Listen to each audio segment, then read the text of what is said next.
এই হলো আমাদের রুম। এখন আমরা কলকাতার উদ্দেশ্যে রওনা দেব। পুরোটাই পিতলের জিনিসে খাওয়ানো হয়, এত সুন্দর। পুরো গ্লাস, চামচ, এত বড় বসার জায়গা, টেরেকোটা প্রত্যেকটাতে। এখনো শুরু হয়নি যদিও বা সকালবেলা।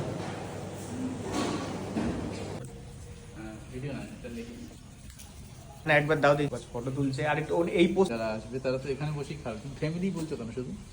তারপরে তোমার জেনারেটরেরও ব্যবস্থা আছে 24 ঘন্টা। 24 ঘন্টা কাল দুবার কারেন্ট দিলে তারপর কারেন্ট চালিয়ে হ্যাঁ চালিয়ে এখানে দাঁড়াও, তোমার কয়েকটা ছবি তুলে দিই। ওখানে কেউ কিনে রেখেছে তো, আসতে মরে গেছে, আসতে পারে না। তো জমি জায়গায় সব লোক কিনছে।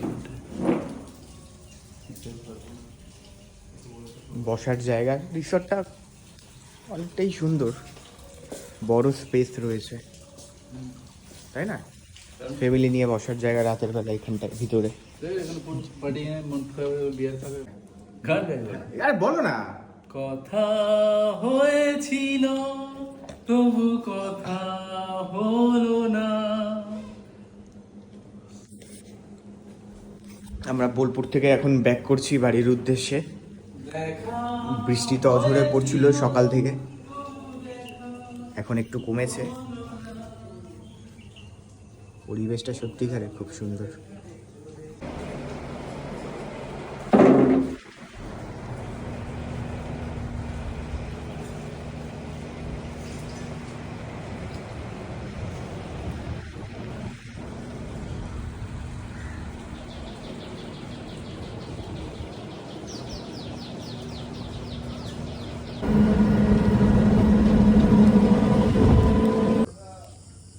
এগুলো হলো কুনো ব্যাঙ, প্রায় 300-400 গ্রামের ওয়েট আছে এক একটার, কম বেশি।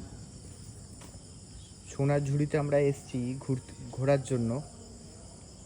এদেরকে দেখছি জিপটা উল্টে উল্টে ফেলে, ছোটবেলায় পড়েছি না যে ব্যাঙের জিপ উল্টানো থাকে উল্টো দিকে, ঠিক জিপটা উল্টো দিকে এ করে ফেলে খাচ্ছে। এই যে এই যে খুব আনন্দ করে খাচ্ছে বেশ। এখানে প্রচুর পোকাও রয়েছে।